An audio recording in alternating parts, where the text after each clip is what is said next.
Okay, hello, good evening or morning, afternoon, depending on where you are. My name is Liku Amadi, founder and attorney of Anasa Law Firm, where I work with online coaches, consultants, and strategists to help them establish a solid legal foundation for business. Today, or I've been talking about different topics with regard to contracts and particularly client contracts. And so today we're going to get into a question that I often get, which is, can I use this one contract for all of my offers? And the answer is always, typically it depends when you're dealing with a legal matter, right? I'll start off by saying that number one, I'm also on Instagram over here on a separate device. So, hey, y'all.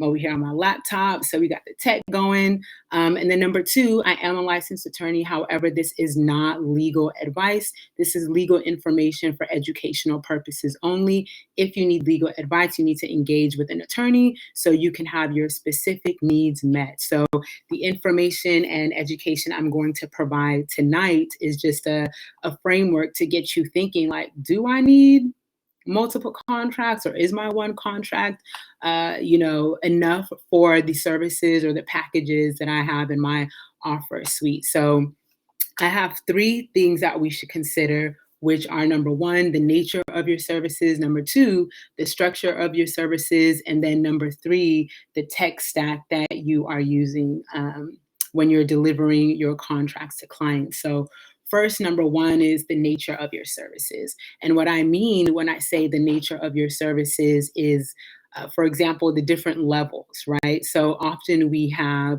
a package or a service offering, and then we have, let's say, like a VIP version or a level two or level three, right? We have variations of a specific service that we offer. And so the nature of your services really can really inform how your contract is drafted. So, for example, if I have a coaching service or a coaching program that's 8 weeks long, right, the terms are going to be drafted around what is going into that 8 week that 8 week service.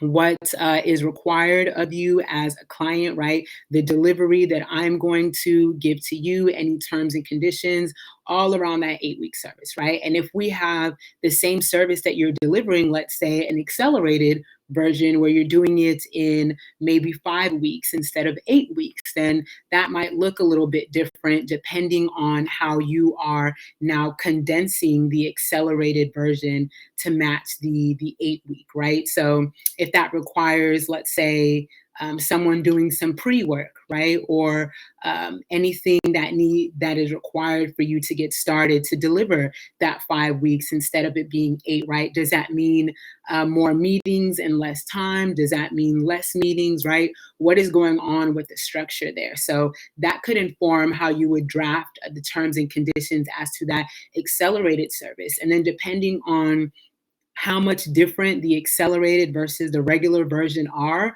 would help you determine, like, are these just terms that I can plug in or plug out, or plug in or take out, or do I really need a separate contract for this? Because even though I'm delivering the same service,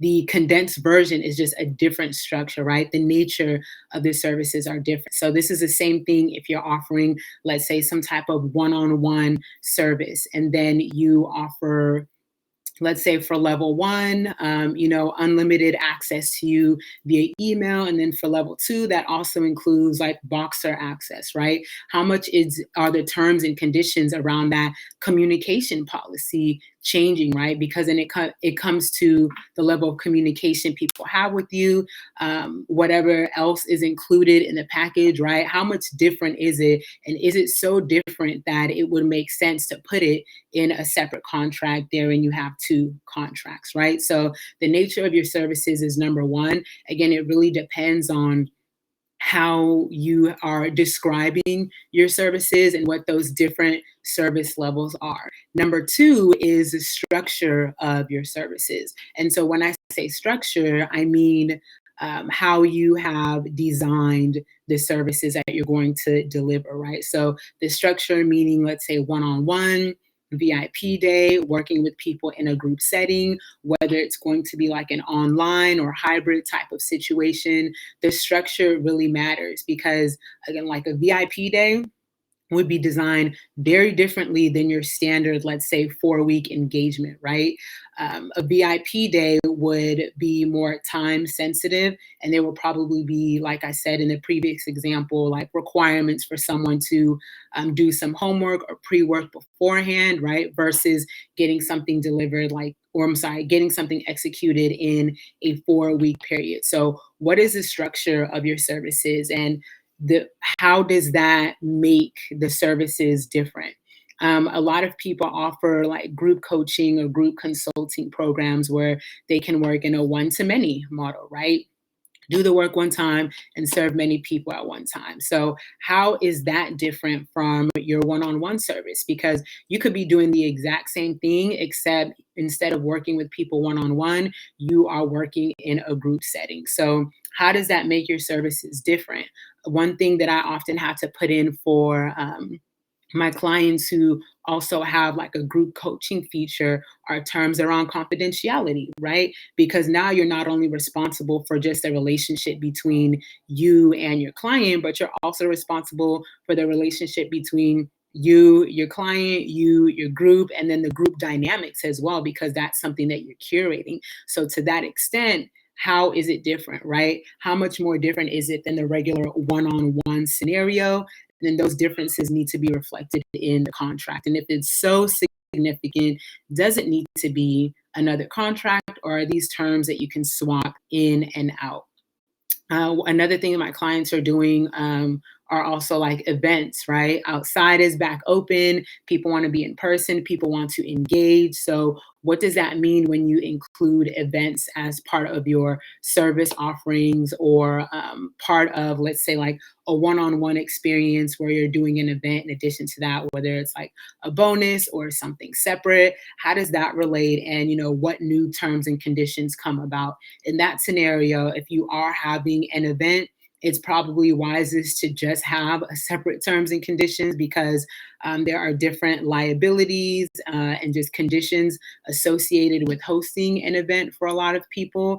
But again, it really depends on the nature of your services and, like we're talking about, the structure of your services. So, whether it's a group, one to one, VIP day, whatever that structure is, matters as to how the service is going to be described, and then therefore how it is appearing in the contract. And then consideration number 3 is your tech stack. So we all know that there's signature software out there to help people read and sign the contracts. We have probably never signed contracts in person if we're having online businesses, right? Everything is done electronically. And so there are some programs that allow you to like have a proposal or have people sign off on the proposal and then it turns like into a contract. So again, it depends on the type of software that you're using. But like I was saying in the beginning, sometimes where you have different services or different offers where you can kind of just swap in and out language, depending on the type of tech or signature software that you're using, it could make sense to just make it 2 contracts, right? Like, you know what, we're just going to use this contract version A, contract version B, and whenever somebody picks B, like they'll get B. Whenever someone picks A, they'll get A, right? Or you could have the type of software where you can have one contract and it has the ability to swap in and out, right? Based on the proposal or whatever input or condition you put into the tech stack to make it choose, like this is how the contract is supposed to be drafted, right? You can have your selections or options drop down box. So the tech also really matters. So you can end up having one contract with multiple parts that could be swapped in or swapped out, or you can have just multiple contracts set up ready to go so that when someone picks a specific version, then that one is just something that they can sign without you having to switch it up so much because it's already been switched up at the outset. So tech stack also just super important depending on the type of software software that you have, you might end up having like, one really standard agreement, or you might end up having multiple to just cover all your bases. So those are the three factors right there. Number one, again, the nature of your services. Number two, the structure of your services. And then number three, the tech stack or signature software that you are using. One contract for multiple offers. Again, it really varies from business to business as to whether that's something that would be smart, something that would be efficient, something that would work. So this is just a high level overview of things to consider when you're looking and thinking like, can I use this one contract for all of my services? It's also an important consideration when you are dealing with people like just outside of your clients. So once you're getting into partnerships or speaking engagements, you want to look at your other contracts and see like, I've been using the same contract for all my speaking engagements. Like it's cool for this next engagement, right? Or it's not cool for this next engagement. And here's some of the things that I need to consider. So do not take what you might think is a safe route and just say, because you have a contract, like it's good for everything, because every business relationship, clients, partnerships, speaking, licensing deals, if you're signing a podcast guest agreement, right? All of those things are different. There are different dynamics. You have different interests, you have different goals and different protections, different terms and conditions in place. So keep that in mind every time you are giving a client a contract for you to sign, or you're signing a contract when you're doing business with someone else. Happy to answer questions if there are any. If you don't already know, I'm super excited. This is my Christmas gift to y'all, but I am hosting a 2-hour contracts work session on December 15th. That is next month. What is this pop up on my laptop? December 15th, that is next month, where you will actually get to pull up your contract, and I will be giving a live overview, a strategic framework of the critical components of what's supposed to be in your client contract. So you can sit there, go through it while I'm going through my strategic framework and figure out what red flags are in my contract, what holes are in my contract. When clients aren't paying me on time, why is that the case? How can I tighten up my contract, right? Is my intellectual property being protected? What does that even mean, right? What does Section 7 of my agreement mean? So this will be a really once in a lifetime opportunity for you to do a thorough assessment, a thoroughly guided assessment by me of your client contract. So you can go into 2023 with clarity on where you are lacking in your client contract, keeping in mind that this is the most important piece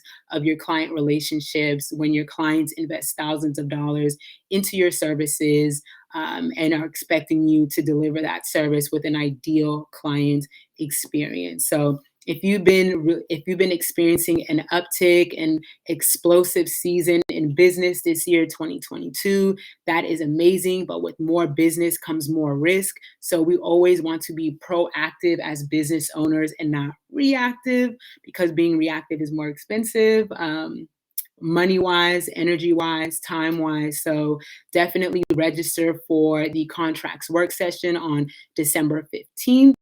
There are only 25 seats. So if you're thinking that one is supposed to be yours, and you are probably right, I will go ahead and drop the link in the comments.